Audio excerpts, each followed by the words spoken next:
Good morning, ladies and gents. So I'm back with another Conquerors Blade video, and I can only apologise I sound a little bit different because I am recording this somewhere else tonight. But I want to do a video about the Palace Guards. So the Palace Guards have long been looked at a very underwhelming unit, a very lackluster unit, and a very not worth your time unit at all.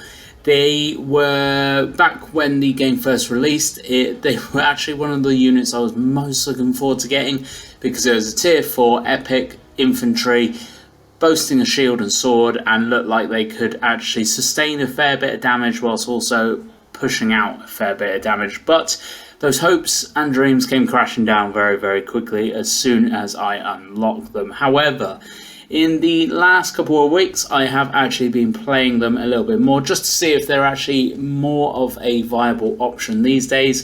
You do have things obviously like Paladins and Azaps, which are all like rocking similar kind of leadership levels.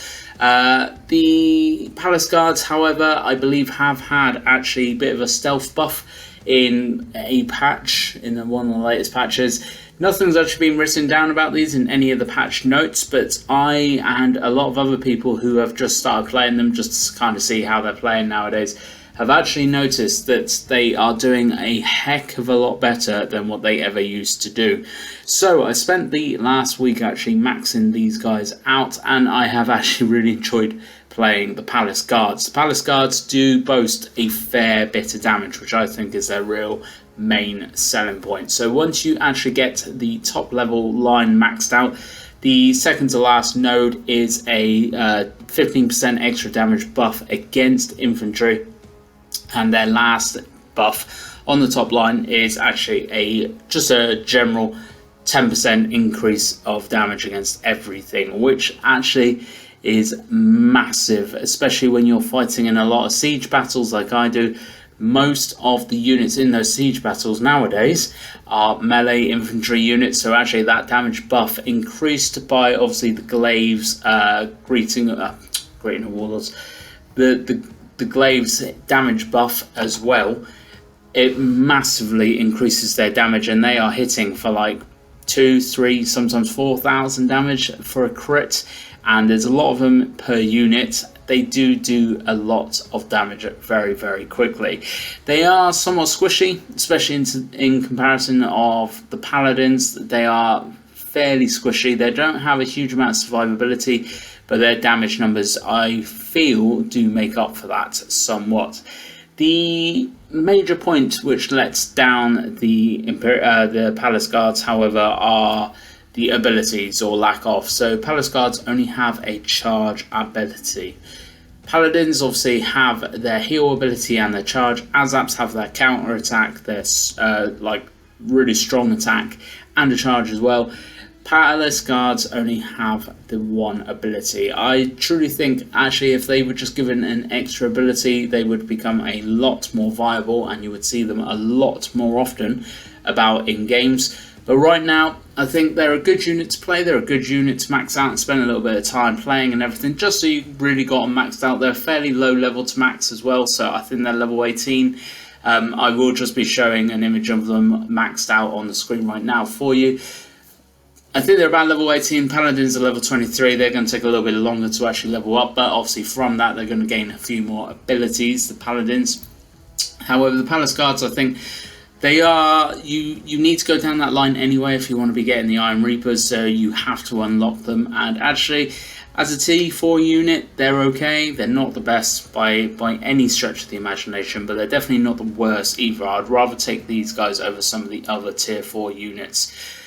I think actually if you position these guys really well, if you get them into a really good position, especially on the flank or in the rear of a enemy unit, you can dish out a fair bit of damage pretty damn quickly actually as well. And like I said, there's quite a few of these per unit. Their survivability does let them down. However, they do have on their bottom line all the defensive abilities. I've not actually tried these out yet, but the way I kind of see it, the Palace Guards are kind of made to just dish out damage, not really soak it up, because I should be using a more shielded unit. I don't think that their defensive abilities will actually make them any more viable in terms of actually like a defensive unit, in terms of actually soaking up damage or anything. I think you are best off just going full on offensive with these guys. Make sure you actually putting loads of damage doctrines into these guys as well. I am going to hopefully try and unlock a couple of epic like ability doctrines in the future. I'm going to slap these on these guys and see if that actually helps them out as well, such as things like Ironsides and stuff, just to give them a little bit more survivability. See if that actually helps them out and see if that actually helps them sustain in battle as well, to dish out that extra bit of damage. But right now, too long didn't read. The bottom line is, Palace Guards, are they worth playing or not? Are they a viable unit? I would say yes, but only in certain circumstances. If you are really struggling for other units, or you have not yet unlocked the Paladins or anything like that, Palace Guards will kind of fit the bill and kind of hold your hand and get you through the battle as such. But I would say actually, if you've got a choice over the Palace Guards with things like Paladins or the Azaps, definitely take one of those instead. Even the Imperial Pike Guards as well, take those instead. They are going to be better suited to warfare than the Palace Guards. Don't get me wrong, Palace Guards are definitely not as bad as they used to be. They are a lot better than what they used to be, and now they are actually useful in certain circumstances. But definitely take one of those other units like the Azaps or Paladins, because they're going to have a little bit more survivability. They've got a couple extra abilities on them as well, which is obviously going to help out in any battles. But if you are looking at actually playing the Palace Guards, putting a bit of time into them, you will not regret that decision. You will enjoy playing the Palace Guards, I am sure of that. So let me know down in the comments below if you have played the Palace Guards recently, or if you haven't actually played them for ages, and let me know what your memories of them are. Thank you very much for watching, folks. I hope you enjoyed this one. Please hit that like button, hit that share button, share this video around to everybody you know. Hit that sub button if you are interested in all the latest and greatest from Conquerors Blade. Let me know down in the comments below as well if you want a couple more kind of in-depth unit looks like this one here. Really enjoyed putting this one together and really enjoyed actually leveling up the Palace Guards for this video. Thank you very much for watching, folks, and as always, I hope to catch you out on the battlefield.